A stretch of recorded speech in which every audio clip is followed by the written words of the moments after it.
Sir, সাধারণ মানুষজন যেটা হয় যে তারা শুধুমাত্র কি সমস্যা হচ্ছে সেটা বলতে পারে, কিন্তু এগুলোর সঠিক নামগুলো বলতে পারেন আপনারা। এমন একটা নতুন নাম হচ্ছে স্ট্রোক প্যারালাইসিস।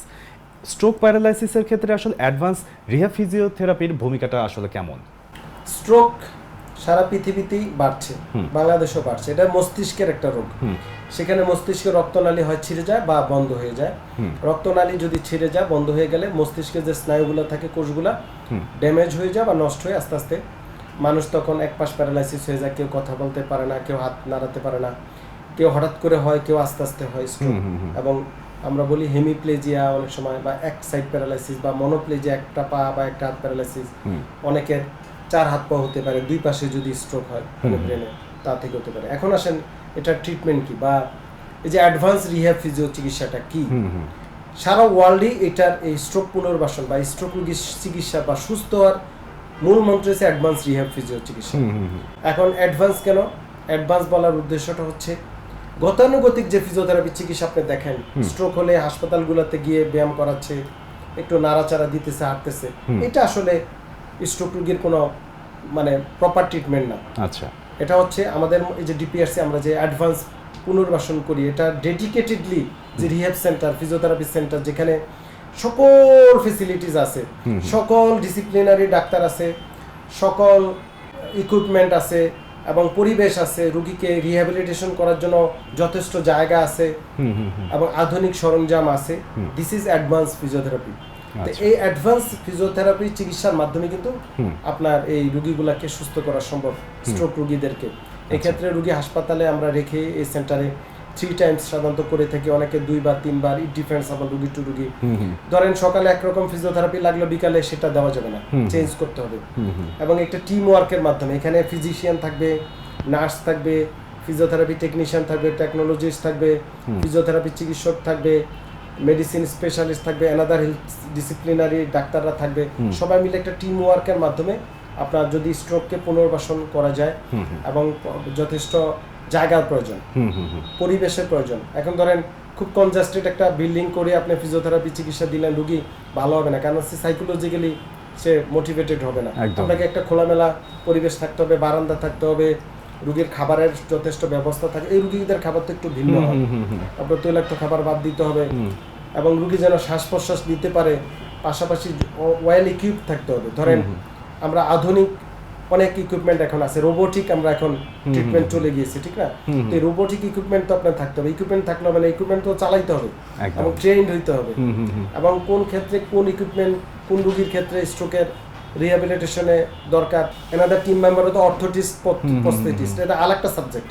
যারা আমরা এই যে হাত পা বাঁকা থাকে, হাত নাড়াতে পারে না বা দাঁড়াতে পারে না, গেট ট্রেনার লাগে বা স্ট্যান্ডিং ফ্রেম, এই যে এটা ডিসিপ্লিন আলাদা, এরাও কিন্তু আমাদের সাথে কাজ করে। They are not doctor, but they are মানে প্যারালালি প্রফেশনাল আলাদা, যে আমাদের তাদের হেল্পের প্রয়োজন।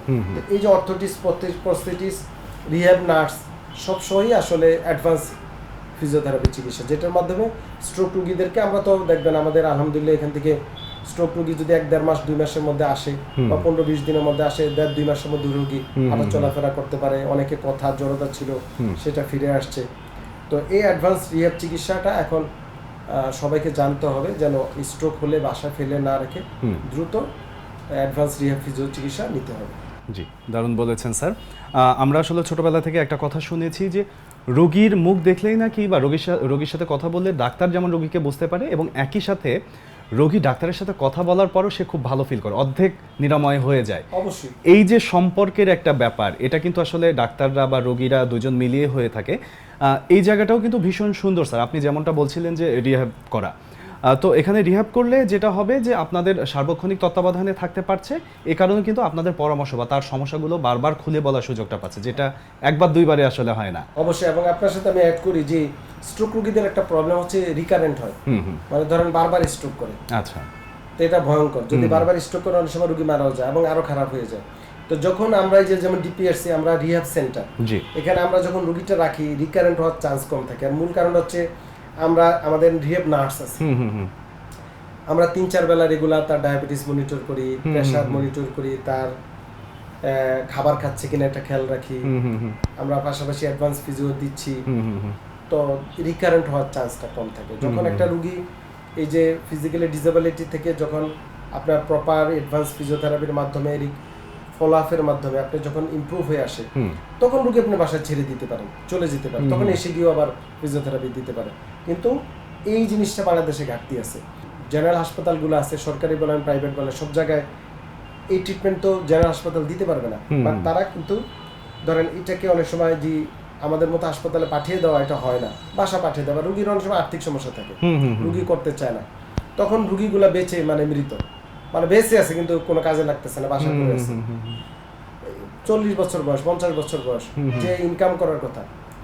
তো এটা যদি আমরা সচেতন করতে পারি এবং আমাদের মতো রিহ্যাব সেন্টারে রুগী পাঠিয়ে দেয়, এবং একটা সেন্টার দিলেই হবে না, এখানে ইনভেস্ট করতে হবে। আপনি তো বুঝেন যে কোনো কিছু, অবশ্যই যে কোনো কিছু তো এটা যদিও সেবামূলক প্রতিষ্ঠান বা একটা বিজনেস সেন্টার, এখানে ইনভেস্ট করতে হয়, পরিবেশের দরকার আছে।